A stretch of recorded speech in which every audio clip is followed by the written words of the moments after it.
As a filmmaker today, does your gear matter? Do your lenses matter? Do the lights you're bringing to set matter? Absolutely. But the one thing that will always outmatch the gear is the techniques you learn as a filmmaker. And today we're talking about one of my favorite techniques that I have used to become the storyteller that I want to be through the medium of a camera. And that is handheld camera operating.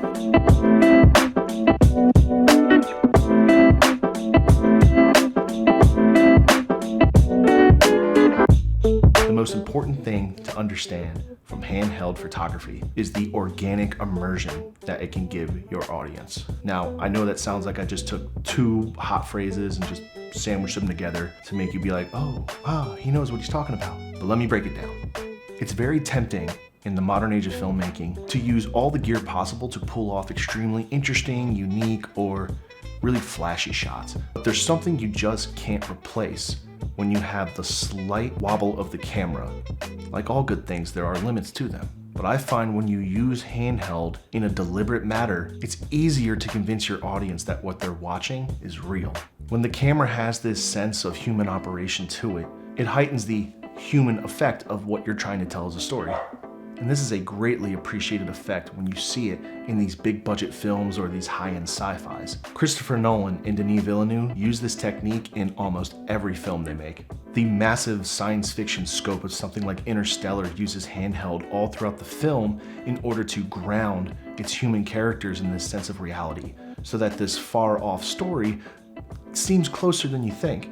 Or how Denis Villeneuve really wants to display what characters are going through in these uncertain times in something like a grand space opera.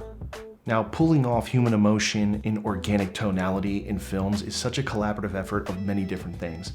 The cinematographer, the actors, the direction, the writing. But I find that this technique of shooting gets you a little head start in that race, which is why I'm using it in my films all the time, and most of my films are very much grounded slice of life or heightened dramas. Now, with that said, there's something else that handheld can do when you use it deliberately, is that it is a storytelling device. What do I mean by that? Filmmakers like to set rules before they go into a movie set. Take my short film, The Gray Sea. We set a rule as to when handheld is utilized and when on-stick shooting is utilized.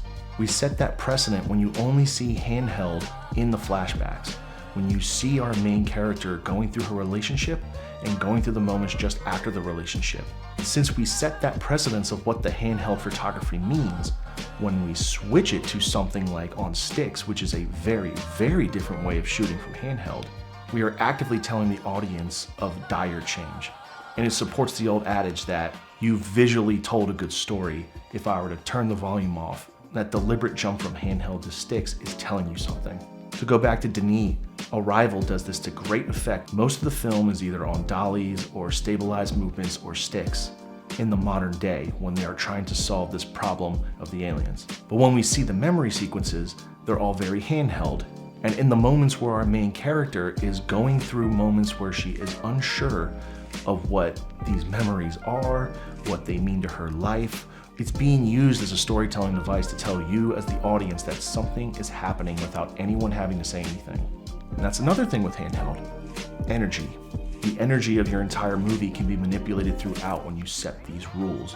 And you're not just shooting shaky footage just to shoot shaky footage. The best examples is when handheld still applies rules of composition and rules of movement and has a focus that it is trying to get while having the camera movement. Rather than handheld trying to quote-unquote hide your budget or just be too much, when used more subtly to add energy or used more appropriately to your story to add energy, you get things like Saving Private Ryan. But in turn can also take a more mundane scene and give it a little bit of oomph. Take a conversation, for example. TV does this all the time, especially HBO shows I've noticed, where normal conversations are being done with handheld photography. And I'm not talking about on, TV shows where they put it on a crane and the camera's constantly rotating. No, that's tiresome. I'm talking just straight up normal handheld operation when filming a scene of just two people talking to each other. Take example, my movie, The Reunion. Majority of this movie is operated handheld in order to have that organic feel that we talked about before. But when we hit the graveyard scene and we decide to do the whole thing on sticks, and mind you, most of this movie has just been conversations, we are actively saying this conversation is different. So when you have an entire film of energy, building and building and moving, when it's finally time to put the camera down and slow down, I, as the director, through the energy I'm trying to present, am telling you that there is nothing else that I want you to focus on, and that is the performance of these two characters and what they are saying to each other. Every nuance, every breath, and that really gets nailed down when you set that rule for yourself. And moments like that happen so effortlessly and so organically when you apply the three things that we talked about. My entire filmmaking career, I have used handheld a ton. I've done entire short films on handheld. I did an entire feature film almost completely on handheld, maybe 10% of it on sticks. And yes, it's a pretty popular way of shooting nowadays because it's, kind of cool. So coming from the mouth of a handheld addict, go give it a shot. Maybe you'll hate it. Maybe you'll go full Fincher on me. I hope this was all of some help to you, and I hope to see you out there honing your craft and becoming a better storyteller through these beautiful things we call cameras.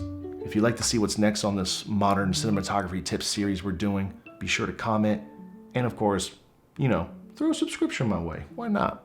We're back on the weekly videos and continue to build this filmmaking community that we have with the Sick Shop. Thank you for watching. Thank you for being a part of this. I'll see you next week. Goodbye.